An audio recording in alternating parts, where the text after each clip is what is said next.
നമുക്കിനി എടുക്കാനുള്ളത് ബെർണൗളീസ് തിയറം എന്ന് പറയുന്ന ഒരു കോൺസെപ്റ്റാണ്. നമ്മൾ കഴിഞ്ഞ ക്ലാസ്സിൽ കണ്ടിന്യൂറ്റി ഇക്വേഷൻസ് നമ്മൾ കഴിഞ്ഞ ക്ലാസ്സിൽ പറഞ്ഞിട്ടുണ്ടായിരുന്നു. അതേപോലെ തന്നെ ഫ്ലോ ട്രാൻസ്ഡ്യൂസേഴ്സിൻ്റെ ഡിഫറെൻറ്റ് കേസസുകൾ അല്ലേ, ഇതൊക്കെയാണ് നമ്മൾ കഴിഞ്ഞ ക്ലാസ്സിൽ പറഞ്ഞിട്ടുള്ളത്. ഇനി നമുക്ക് പോകാനുള്ളത് ബെർണൗളീസ് പ്രിൻസിപ്പിൾസ് അല്ലെങ്കിൽ ബെർണൗളീസ് തിയറം എന്ന് പറയുന്ന ഒരു കോൺസെപ്റ്റാണ്.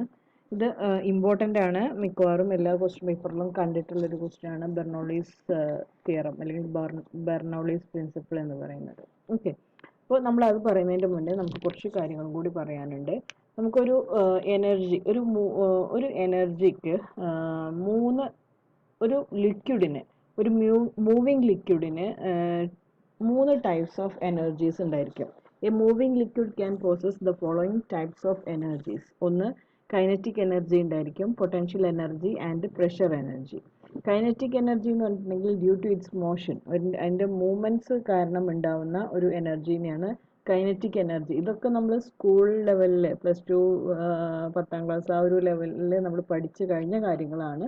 അവിടെ ജസ്റ്റ് നമ്മളൊന്ന് റീകോൾ ചെയ്യാൻ മാത്രമാണ് ഈ ഒരു സെക്ഷനിൽ ഉദ്ദേശിക്കുന്നത്. ഓക്കെ, കൈനറ്റിക് എനർജി എന്ന് പറഞ്ഞിട്ടുണ്ടെങ്കിൽ ഡ്യൂ ടു ഇറ്റ്സ് മോഷൻ, എന്തെങ്കിലും ഒരു വസ്തു അതിൻ്റെ മൂവ്മെൻറ്റിലൂടെ ഗെയിൻ ചെയ്യുന്ന എനർജീനെയാണ് കൈനറ്റിക് എനർജി എന്ന് പറയുന്നത്.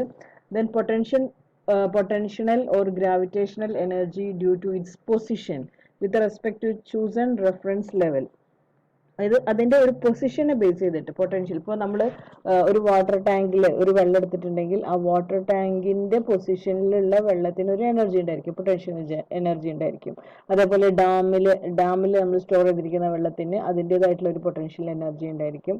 അങ്ങനെ ഒരു ഡ്യൂ ടു ഇറ്റ്സ് പൊസിഷൻ, അവിടെ നിൽക്കുന്ന പൊസിഷനെ ബേസ് ചെയ്തിട്ടുണ്ടാവുന്ന എനർജീനെയാണ് പൊട്ടൻഷ്യൽ എനർജി എന്ന് പറയുന്നത്. ഓക്കെ, ഇനി തേർഡ് കേസ് ആണെങ്കിൽ pressure energy due to the pressure of a ലിക്വിഡിന്റെ പ്രഷറിനെ ബേസ് ചെയ്തിട്ടുള്ള എനർജി. ഇങ്ങനെ 3 ടൈപ്സ് ഓഫ് എനർജീസ് ഒരു മൂവിങ് ലിക്വിഡിന് ഉണ്ടായിരിക്കും. ഓക്കെ, ദെൻ ഇനി നമ്മൾ കഴിഞ്ഞ ക്ലാസ്സിൽ കണ്ട ഒരു കോൺസെപ്റ്റ് ആണ് കണ്ടിന്യൂറ്റി ഇക്വേഷൻ എന്ന് പറയുന്നത്.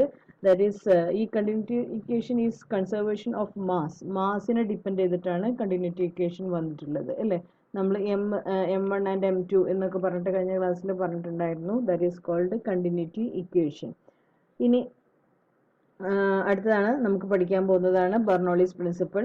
That is depends upon the energy. Bernoulli principle is depends upon the conservation of energy. എനർജിനെ ബേസ് ചെയ്തിട്ടാണ് ബെർണൗളി പ്രിൻസിപ്പിൾ പറയുന്നതെങ്കിൽ, കണ്ടിന്യൂറ്റി ഇക്വേഷൻ ആണ് വരുന്നതെങ്കിൽ അത് മാസിനെ ബേസ് ചെയ്തിട്ടാണ്. ബെർണൗളീസ് പ്രിൻസിപ്പിൾ ആകുമ്പോൾ അത് എനർജീനെ ബേസ് ചെയ്തിട്ടാണ് പറയുന്നത്. പ്രിൻസിപ്പിൾ നമ്മൾ പറഞ്ഞു എനർജീനെ, കൺസർവേഷൻ ഓഫ് എനർജീനെ ബേസ് ചെയ്തിട്ടാണ് ഉണ്ടായിരിക്കുക. ഇനി നമുക്ക് അതിൻ്റെ സ്റ്റേറ്റ്മെൻറ്റ്സും അതിൻ്റെ ഇക്വേഷൻസും ഒക്കെ നോക്കാം. ഈ ബെർണൗളീസ് പ്രിൻസിപ്പിൾ എന്നുള്ളത് ആദ്യമായിട്ട് പ്രസൻറ്റ് ചെയ്തത് ഡാനിയൽ ബെർണൗളി എന്ന് പറയുന്ന സയൻറ്റിസ്റ്റ് ആണ്. അദ്ദേഹത്തിൻ്റെ തന്നെ ബുക്കായിട്ടുള്ള ഹൈഡ്രോഡൈനാമിക്ക ഇൻ 1738 എഴുതിയിട്ടുള്ള ഈ ഒരു ബുക്കിലാണ് ഈ ബെർണൗളീസ് പ്രിൻസിപ്പിളിനെ കുറിച്ച് അദ്ദേഹം ആദ്യമായിട്ട് പറയുന്നത്. ഇനി അതിൻ്റെ സ്റ്റേറ്റ്മെൻറ്റ്സ്, അതിൻ്റെ ഇക്വേഷൻസ്, അതിലോട്ടൊക്കെ ഒന്ന് പോയി നോക്കാം. First statement. Okay, it states that for the steady flow of an incompressible and non-viscous fluid, the total energy remains constant throughout the flow. എന്ന് പറഞ്ഞിട്ടുണ്ടെങ്കിൽ നമ്മൾ നേരത്തെ കണ്ടിട്ടുണ്ടായിരുന്നു സ്റ്റഡി, ഇൻകംപ്രസിബിൾ, നോൺ വിസ്കസ്, ഈ ഒരു ഫ്ലൂയിഡിന്റെ 3 പ്രോപ്പർട്ടീസ് ആയിരുന്നു ഇതൊക്കെ അല്ലെ. സ്റ്റഡി എന്ന് പറയുന്നതും ഇൻകംപ്രസിബിൾ എന്ന് പറഞ്ഞു കഴിഞ്ഞാലും നോൺ വിസ്കസ് എല്ലാം 3 പ്രോപ്പർട്ടീസ് ആയിരുന്നു. എന്തായിരുന്നു അതിലോരോന്നും? ഇൻകംപ്രസിബിൾ എന്ന് പറഞ്ഞിട്ടുണ്ടെങ്കിൽ അതിലെ ഡെൻസിറ്റി റിമൈൻസ് കോൺസ്റ്റന്റ്, ഡെൻസിറ്റി എപ്പോഴും സെയിം ആയിരിക്കും എന്നുള്ളതാണ് പറഞ്ഞിട്ടുള്ളത് ഇൻകംപ്രസിബിൾ ആവുന്ന സമയത്ത്. നോൺ വിസ്കസ് ആണെന്നുണ്ടെങ്കിൽ അവിടെ നോ വിസ്കോസിറ്റി ഇല്ലാത്തത് എന്ന് പറഞ്ഞു കഴിഞ്ഞാൽ ഫ്രിക്ഷൻസ് ആയിട്ടുള്ള ലെസ് ഫ്രിക്ഷൻ ഫോഴ്സ് ഉള്ള ഫ്ലൂയിഡ്, അതിനെയാണ് നോൺ വിസ്കസ് എന്ന് പറയുന്നത്. സ്റ്റഡി ആണെന്നുണ്ടെങ്കിൽ സ്ട്രെയിറ്റ് ലൈനിൽ അതിലെ അഡ്ജസന്റ് ലേയേഴ്സ് തമ്മിലുള്ള മിങ്കിൾ ചെയ്യാതെ നോർമൽ ആയിട്ട് പോകുന്നതിനെയാണ് സ്റ്റഡി എന്ന് പറയുന്നത്. ഓക്കെ, ഇത് it states that for the steady flow, normal ഫ്ലോയിൽ വരുന്ന ഒരു ഫ്ലൂയിഡിന്റെ incompressible and non viscous fluid and the total energy remains constant constant throughout the flow. അതിന്റെ കോൺസ്റ്റന്റ് എനർജി, അതിന്റെ ടോട്ടൽ എനർജി എന്തായിരിക്കും? കോൺസ്റ്റന്റ് ആയിരിക്കും ത്രൂ ഔട്ട് ദ ഫ്ലോ. അത് complete ആ ഫ്ലോ എൻഡ് ചെയ്യുന്നത് വരെ റിമൈൻസ് കോൺസ്റ്റന്റ്. ഇനി ടോട്ടൽ എനർജി എന്ന് പറഞ്ഞു കഴിഞ്ഞാൽ എന്തൊക്കെയാ വരിക? നമ്മളിപ്പോൾ ജസ്റ്റ് പറഞ്ഞു നിർത്തിയേ ഉള്ളൂ എന്താണ് ടോട്ടൽ എനർജി എന്ന് പറഞ്ഞിട്ടുണ്ടെങ്കിൽ. ഒന്ന് പൊട്ടൻഷ്യൽ എനർജി വരും, കൈനറ്റിക് എനർജി വരും, അതേപോലെ തന്നെ പ്രഷർ വരും. ഈ മൂന്ന് എനർജീസിന്റെയും സമ്മ് കോൺസ്റ്റന്റ് ആയിരിക്കും എന്നുള്ളതാണ് ബെർണോളിസ് പ്രിൻസിപ്പിളിൽ പറയുന്നത്. ഓക്കെ, നമുക്കതിനെ മാത്തമാറ്റിക്കൽ റെപ്രസെന്റേഷൻ ഒരു ഇക്വേഷൻ ഫോർമാറ്റിലേക്ക് എഴുതുമ്പോൾ P plus rho G H plus half rho V square is equal to a constant. ഇതിലെ പി എന്ന് പറയുന്നത് pressure energy per unit volume, then rho G H potential energy per unit volume, and half rho V square kinetic energy per unit volume. Okay, അപ്പോൾ ഇതിൽ നമ്മൾ already കണ്ട കുറച്ച് കാര്യങ്ങളാണ്. Pressure എന്ന് പറയുന്നത് പ്രഷർ, അതെല്ലാം ഒരു യൂണിറ്റ് വോളിയത്തിനകത്താണ് അതിന്റെ മെഷർമെന്റ്സ് വരുന്നത്.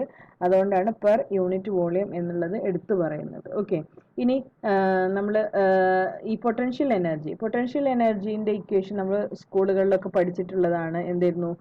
mgh എന്നുള്ളതായിരുന്നു നമ്മൾ പഠിച്ചത് അല്ലേ? Mass, gravitation force and height. ഈ ഒരു കോൺസെപ്റ്റിലാണ് നമ്മൾ പഠിച്ചിട്ടുള്ളത്. mgh എന്ന് പറയുന്നതാണ് പൊട്ടൻഷ്യൽ എനർജീൻ്റെ ഇക്വേഷൻ. ഓക്കെ, പക്ഷെ ഇവിടെ നമ്മൾ റോ എന്നാണ് എടുത്തത്. കാരണം എന്താണെന്ന് വെച്ചിട്ടുണ്ടെങ്കിൽ ആ മാസിനെ നമ്മൾ ഒരു യൂണിറ്റ് വോളിയത്തിലാണ് മെഷർ ചെയ്യുന്നത്. ഒറ്റ യൂണിറ്റ് 1 എന്നുള്ള ഒരു വാല്യൂല് അല്ലെങ്കിൽ പെർ യൂണിറ്റ് വോളിയത്തിലാണ് നമ്മൾ മെഷർ ചെയ്യുന്നത്. അതുകൊണ്ടാണ് അതിനെ എം എന്നുള്ള ടേം മാറ്റി റോ എന്നുള്ള ടേമിലേക്ക് മാറ്റിയത്. So this is the potential energy. mgh എന്നുള്ളതിനെ യൂണിറ്റ് വോളിയത്തിലേക്ക് മാറ്റിയപ്പോൾ റോ gh എന്നുള്ള കോൺസെപ്റ്റിലായി. ഇനി നെക്സ്റ്റ് കൈനറ്റിക് എനർജി എന്ന് പറഞ്ഞാൽ ഹാഫ് എം വി സ്ക്വയർ ആണ് എന്നുള്ളത് നമ്മൾ സ്കൂളുകളിലൊക്കെ പഠിച്ച ഒരു കാര്യമാണ്. Half M V square. M എന്ന് പറഞ്ഞു കഴിഞ്ഞാൽ മാസ് ആണ്, വി എന്ന് പറഞ്ഞു കഴിഞ്ഞാൽ വെലോസിറ്റി ആണ്. അപ്പോൾ കൈനറ്റിക് എനർജീനെ നമ്മൾ റെപ്രസെന്റ് ചെയ്യുന്നത് ഹാഫ് എം വി സ്ക്വയർ എന്ന് പറയുന്ന ഇക്വേഷൻ യൂസ് ചെയ്തിട്ടാണ്. അതിൽ തന്നെ മാസ് എന്നുള്ളത് നമ്മൾ ഇവിടെ ട്രീറ്റ് ചെയ്യുന്നത് പെർ യൂണിറ്റ് വോളിയം ആയതുകൊണ്ട് തന്നെ അതിനെ നമ്മൾ റോ എന്നുള്ള ഒരു വാല്യൂയിലേക്ക് എടുക്കുകയാണ്. So half rho V square ആണ് kinetic energy per unit volume. ഇവിടെ പെർ യൂണിറ്റ് വോളിയം ഉള്ളത് മസ്റ്റ് ആയിട്ട് എഴുതണം, എങ്കിൽ മാത്രമേ അത് റോ ആവുള്ളൂ. അല്ലെങ്കിൽ അത് മാസ് എന്നുള്ള ടേമിലാണ് നമ്മൾ എഴുതേണ്ടത്. ഇതിന്റെ മൂന്നിന്റെയും സമ്മ് എന്ന് പറഞ്ഞാൽ പ്രഷറിന്റെയും കൈനറ്റിക് എനർജിന്റെയും പൊട്ടൻഷ്യൽ എനർജിന്റെയും സമ്മ് എപ്പോഴും കോൺസ്റ്റന്റ് ആയിരിക്കും എന്നുള്ളതാണ് ബെർണൗളിസ് തിയറത്തിൽ പറയുന്നത്. അപ്പോൾ ഇതാണ് അതിന്റെ equation. P plus rho G H plus half rho V square that is equal to constant. Okay, ഇത് എങ്ങനെയാണ് കോൺസ്റ്റന്റ് ആവുന്നത്? ഇപ്പൊ നമ്മൾ പ്രഷർ കൂടുകയാണെന്നുണ്ടെങ്കിൽ ഒബ്വിയസ്ലി മറ്റേത് രണ്ടും എന്തായിരിക്കും? കുറയും. അത് നമ്മളൊരു ഫ്ലൂയിഡ് ഇങ്ങനെ ഫ്ലോ ചെയ്യുന്നതിന്റെ ഇടയിൽ ചില സ്ഥലത്ത് പ്രഷർ കൂടി എന്ന് വിചാരിക്കുക. അങ്ങനെ പ്രഷർ കൂടിയിട്ടുണ്ടെങ്കിൽ അതിൽ മറ്റേ രണ്ട് സൈഡും ഒബ്വിയസ്ലി ഓട്ടോമാറ്റിക്കലി അതെന്താവും? റെഡ്യൂസ് ആവും. അത് നമ്മളായിട്ട് കുറയ്ക്കേണ്ടോ കൂട്ടേണ്ടോ ഒന്നും വരുന്നില്ല. പ്രഷർ കൂടുകയാണെങ്കിൽ മറ്റ് രണ്ട് പാർട്ട്, അല്ലെങ്കിൽ പൊട്ടൻഷ്യൽ എനർജി റെഡ്യൂസ് ആവും, അല്ലെങ്കിൽ കൈനറ്റിക് എനർജി റെഡ്യൂസ് ആവും. അപ്പോൾ അത് തമ്മിൽ അങ്ങനെ റെഡ്യൂസ് ചെയ്തും ഏതെങ്കിലും ഒന്ന് കൂടി കഴിഞ്ഞിട്ടുണ്ടെങ്കിൽ മറ്റേ പാർട്ട് എന്തായാലും അവിടെ റെഡ്യൂസ് ആവും. അങ്ങനെ അത് കോൺസ്റ്റന്റ് ആയിട്ട് റിമൈൻ ചെയ്ത് പോവും എന്നുള്ളതാണ് ബെർണോളിസ് പ്രിൻസിപ്പിളിൽ പറയുന്നത്. ബെർണോളിസ് പ്രിൻസിപ്പിൾ നമ്മൾ ചെയ്യുമ്പോൾ ശ്രദ്ധിക്കേണ്ട കാര്യം എന്താണെന്ന് വെച്ചിട്ടുണ്ടെങ്കിൽ ഈ മൂന്ന് കാര്യങ്ങളും റിമൈൻസ് കോൺസ്റ്റന്റ് എന്ന് പറഞ്ഞു കഴിഞ്ഞാൽ Bernoulli's theorem can be used under the following conditions. ഈ മൂന്ന് കണ്ടീഷൻസ് ഉണ്ടെങ്കിലേ ബെർണോളിസ് പ്രിൻസിപ്പിൾ വർക്ക് ചെയ്യുള്ളൂ. The fluid is incompressible, non viscous and study. ഇത് മൂന്നും എന്താണെന്നുള്ളത് നമ്മൾ നേരത്തെ പറഞ്ഞിട്ടുണ്ട്. ഇൻകംപ്രസിബിൾ എന്ന് പറഞ്ഞാൽ density remains constant, non viscous എന്ന് പറഞ്ഞാൽ വിസ്കോസിറ്റി ഇല്ല, ഫ്രിക്ഷണൽ എഫക്റ്റ് കുറവായിരിക്കും, ദ ഫ്ലോ ഈസ് സ്റ്റഡി. ഈ മൂന്ന് പ്രോപ്പർട്ടീസ് ഉണ്ടെങ്കിലേ ബെർണോളിസ് തിയറം വർക്കൗട്ട് ചെയ്യുള്ളൂ. നമുക്കതൊന്ന് ഫിഗർ ഔട്ട് ചെയ്യാം. നമ്മൾ ഈ പറഞ്ഞ കാര്യങ്ങൾ ബെർണോളിസ് പ്രിൻസിപ്പിളിനെ ഒന്ന് പ്രൂഫ് ചെയ്യാൻ ശ്രമിക്കുകയാണ്. നമ്മളൊരു പൈപ്പ് എടുത്തിട്ടുണ്ട്. ഈ പൈപ്പിന്റെ ഒരു പോർഷൻ നമ്മൾ എടുക്കുകയാണ്. ഈ പോർഷനിൽ രണ്ട് ഏരിയ വരുന്ന പൈപ്പാണ്. ഒന്നിന്റെ ഏരിയ ഈ A1 എന്ന് P1 എന്ന് പറയുന്ന സൈഡിൽ വരുന്നത് A1 എന്ന് പറയുന്ന ഒരു ഏരിയയും P2 എന്ന് പറയുന്ന സൈഡിൽ വരുന്നത് A2 എന്ന് പറയുന്ന ഏരിയയുള്ള ഒരു പൈപ്പാണ് നമ്മൾ ഇതിന്റെ പ്രൂഫിന് വേണ്ടിയിട്ട് എടുത്തിട്ടുള്ളത്.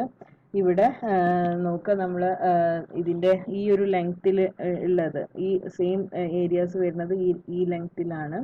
അതേപോലെ തന്നെ ഇവിടുന്ന് ഇങ്ങോട്ടുള്ള ലെങ്ത്തിലുമാണ് നമ്മൾ ഈ ഒരു സെക്ഷനിൽ കൺസിഡർ ചെയ്യുന്നത്. ഇപ്പോൾ കൺസിഡർ ചെയ്യുക, ഇവിടുത്തെ പ്രഷറാണ് P1 എന്ന് പറയുന്നത്, ഇവിടുത്തെ വെലോസിറ്റിയാണ് V1 എന്ന് പറയുന്നത്, ഇവിടുത്തെ ക്രോസ് സെക്ഷൻ ഏരിയ എന്ന് പറയുന്നത് A1 ആണ്, ഇതിൻ്റെ ഹൈറ്റ് എന്ന് പറയുന്നത് H1 ആണ്. അതേപോലെ തന്നെ ഈ സെക്ഷനിലാണെങ്കിൽ pressure P2, V2, A2 and height H2. Okay, അപ്പോൾ നമുക്ക് നമ്മൾ പറഞ്ഞിട്ടുണ്ട് ബെർണോളിസ് പ്രിൻസിപ്പിളിൽ വെച്ചിട്ട് പറയുകയാണെന്നുണ്ടെങ്കിൽ ഓൾ എനർജീസിൻ്റെ സമ്മ് എന്ന് പറയുന്നത് റിമൈൻസ് കോൺസ്റ്റന്റ് ആണ് എന്നുള്ളത് നമ്മൾ മുന്നേ ബെർണോളിസ് പ്രിൻസിപ്പിളിൻ്റെ ഇക്വേഷനിൽ പറഞ്ഞിട്ടുണ്ടായിരുന്നു. ഓക്കെ, അപ്പോൾ ഈ ഒരു കേസിൽ നമ്മൾ രണ്ട് സൈഡിലും എന്താവണം, സെയിം ആവണം അല്ലേ, remains constant throughout the flow. ആ ഒരു പൈപ്പിന്റെ എത്ര എൻഡിങ് വരെ പോയാലും അതിലെല്ലാം റിമൈൻസ് കോൺസ്റ്റന്റ് ആയിരിക്കണം അതിന്റെ റിസൾട്ട് വരുന്നത്. പ്രഷർ ഏത് സൈഡ് എടുത്താലും. അപ്പോൾ ഈ ഒരു ഏരിയയിൽ നമ്മൾ ഫസ്റ്റ് ഏരിയയിൽ ഇക്വേഷൻ ആണ് P1 plus half rho V1 square plus rho GH1 എന്ന് പറയുന്നത്. അതേപോലെ rho P2 plus half rho V2 square plus rho GH2 എന്ന് പറയുന്നത് രണ്ടാമത്തെ ക്രോസ് സെക്ഷൻ ഏരിയയിൽ വരുന്ന ഇക്വേഷൻ. ഇത് രണ്ടും എന്തായിരിക്കും, സിമിലർ ആയിരിക്കും. ഓക്കെ, ഇത് ഓരോന്നും എന്താണെന്നുള്ളത് ഇവിടെ പറയുന്നുണ്ട്. റോ എന്ന് പറയുന്നത് pressure of the fluid, P എന്ന് പറയുന്നത് പ്രഷർ, റോ എന്ന് പറയുന്നത് ഡെൻസിറ്റി, G എന്ന് പറയുന്നത് acceleration due to gravity, and V എന്ന് പറയുന്നത് വെലോസിറ്റി, H എന്ന് പറയുന്നത് ഹൈറ്റ്. ഓക്കെ, അപ്പൊ ഇനി നമ്മൾ ജസ്റ്റ് ഒന്ന് കൺസിഡർ ചെയ്യാണ്, ഈ രണ്ട് ഹൈറ്റും സെയിം ആണെന്ന് വിചാരിക്കുക. ഇവിടുത്തെ ഹൈറ്റും സെയിം ആണ് എന്നുണ്ടെങ്കിൽ നമുക്ക് എന്ത് ചെയ്യാം, ഈ ഇക്വേഷന് ജസ്റ്റ് ഒന്ന് മാറ്റി എഴുതാം. When the fluid flows through a horizontal pipe ആവുന്ന സമയത്ത്, പൈപ്പ് ഹൊറിസോണ്ടലി ആണ് നമ്മൾ വെച്ചതെന്നുണ്ടെങ്കിൽ രണ്ട് സൈഡിലെയും ഹൈറ്റ് റിമൈൻസ് കോൺസ്റ്റന്റ് ആയിരിക്കും. So H1 is equal to H2 ആയിരിക്കും. അപ്പോൾ നമുക്ക് ഇക്വേഷനെ ഒന്ന് മാറ്റി എഴുതാം. ഇവിടെ റോ GH1 എന്ന് പറയുന്ന പോലെ തന്നെ ഇവിടെ റോ GH1 എന്ന് എഴുതാം.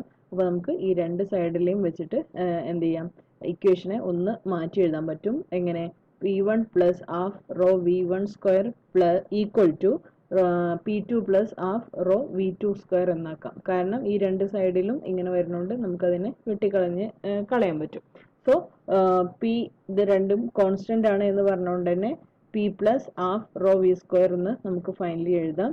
ദെൻ നമുക്കൊന്ന് കൺക്ലൂഡ് ചെയ്യാം. When pressure is low, pressure low ആവുന്ന സമയത്ത് ഇവിടെ റോ എന്ന് പറയുന്നത് കോൺസ്റ്റന്റ് വാല്യൂ ആയിരിക്കും. അത് ഡെൻസിറ്റി എപ്പോഴും കോൺസ്റ്റന്റ് ആയിരിക്കും. അത് പൈപ്പിന്റെ സ്റ്റാർട്ടിങ് മുതൽ എൻഡിങ് വരെ കോൺസ്റ്റന്റ് ആയിരിക്കും. അതൊരിക്കലും ചേഞ്ച് ആവില്ല. സോ ചേഞ്ച് ആവാൻ വാരിയബിൾ ആയിട്ട് വരുന്നത് റോയും വിയും ആയിരിക്കും വാരിയബിൾ ആയിട്ട് വരിക. When pressure is low where the velocity is high, and conversely the pressure is high where the velocity is low. ഇതാണ് ഈ ഒരു സ്റ്റേറ്റ്മെന്റിന്റെ കൺക്ലൂഷൻ ആയിട്ട് നമുക്ക് പറയാനുള്ളത്. ഓക്കെ, ഇനി നമുക്ക് ഇത്രയും പറഞ്ഞ കാര്യങ്ങളെ നമുക്കൊന്ന് സമ്മപ്പ് ചെയ്യാം. നമ്മൾ പറഞ്ഞത് എന്തൊക്കെയായിരുന്നു? ഫസ്റ്റ് നമ്മൾ ബെർണോളിസ് തിയറത്തിൽ പറഞ്ഞു, അതിൻ്റെ ഓൾ എനർജി, ടോട്ടൽ എനർജി എന്ന് പറയുന്നത് റിമൈൻസ് കോൺസ്റ്റന്റ് ആയിരിക്കും എന്ന് പറഞ്ഞു. ഇനി ടോട്ടൽ എനർജി കോൺസ്റ്റന്റ് ആവണമെന്നുണ്ടെങ്കിൽ പ്രഷർ കൂടുകയാണെന്നുണ്ടെങ്കിൽ അവിടെ എപ്പോഴും കുറയും, വെലോസിറ്റി എന്ന് പറയുന്നത് സ്പീഡിന്റെ ടേംസ് ആയതുകൊണ്ട് സ്പീഡ് ഡിക്രീസ് ആയിട്ടുണ്ടാവും എന്നുള്ളത് നമുക്ക് പറയാൻ പറ്റും. Increase the speed of the fluid occurs simultaneously. Increase in the speed of the fluid occurs simultaneously with a decrease in the pressure or a decrease in the fluid's potential energy. Potential energy അല്ലെങ്കിൽ പ്രഷറിൽ decrease വരുമ്പോൾ അതിൻ്റെ speed increase ആവും എന്നാണ് പറയുന്നത്. ഇനി in A horizontal pipe, ഈ രണ്ട് കൺക്ലൂഷനിലേക്കാണ് നമ്മൾ ബെർണോളിസ് പ്രിൻസിപ്പിൾ എത്തുന്നത്. In A horizontal pipe the highest fluid pressure is in the section where the flow speed is the lowest, and the lowest pressure is at the section where the flow speed is biggest. ഫ്ലോന്റെ speed biggest ആവുമ്പോൾ അവിടുത്തെ pressure കുറയും. നമ്മൾ നേരത്തെ പറഞ്ഞ അതേ same കാര്യം തന്നെ. അതേപോലെ തന്നെ ഹയസ്റ്റ് ഫ്ലൂയിഡ് പ്രഷർ ഉള്ള സമയത്ത് സ്പീഡ് കുറവായിരിക്കും, നേരെ തിരിച്ചും പ്രഷർ കുറയുന്നിടത്ത് സ്പീഡ് കൂടുകയും ചെയ്യും. ഓക്കെ, ഇതാണ് ബെർണോളിസ് പ്രിൻസിപ്പിളിന്റെ കൺക്ലൂഷനിൽ നമുക്ക് പറയാനുള്ളത്. ഓക്കെ, അപ്പോൾ ബെർണോളിസ് തിയറം എന്ന് പറയുന്നത് ഇമ്പോർട്ടൻ്റ് ആയിട്ടുള്ള ഒരു കോൺസെപ്റ്റ് ആണ്. അത് നമ്മുടെ എനർജി കൺസർവേഷനെ ബേസ് ചെയ്തിട്ടാണ് പറയുന്നത്. 3 തരത്തിലുള്ള എനർജീസ് ഉണ്ട്: potential energy, kinetic energy and pressure. Okay, ഈ മൂന്നിന്റെയും സമ്മ് എന്ന് പറയുന്നത് എപ്പോഴും കോൺസ്റ്റന്റ് ആയിരിക്കും. ഒരു ഫ്ലൂയിഡിന്റെ ഫ്ലോയില് അതിന്റെ ഏരിയ ഓഫ് ക്രോസ് സെക്ഷൻ കൂടിയാലും കുറഞ്ഞാലും ഒക്കെ അത് എന്തായിരിക്കും, റിമൈൻസ് കോൺസ്റ്റന്റ് ആയിരിക്കും. അത് കോൺസ്റ്റന്റ് ആവാനുള്ള കാരണം എന്താണെന്ന് വെച്ചിട്ടുണ്ടെങ്കിൽ എവിടെയെങ്കിലും പ്രഷറിന്റെ ഒരു വേരിയേഷൻസ് വന്നിട്ടുണ്ടെങ്കിൽ അതിൽ മറ്റേ സൈഡ് എന്തായാലും റെഡ്യൂസ് ചെയ്തിട്ടുണ്ടായിരിക്കും. ഓക്കെ, അപ്പോൾ ഇത് ഇനി അപ്ലൈ ചെയ്യുന്നത് സ്ട്രീം ലൈൻ ഫ്ലോയിൽ മാത്രമാണ് ഇത് അപ്ലൈ ചെയ്യാൻ പറ്റുള്ളൂ. നമുക്ക് ടെർബുലന്റ് ഫ്ലോയിൽ ഇത് അപ്ലൈ ചെയ്യാൻ പറ്റില്ല. അതേപോലെ ആ മൂന്ന് പ്രോപ്പർട്ടീസും ഇത് സാറ്റിസ്ഫൈ ചെയ്തിരിക്കണം. ഓക്കെ.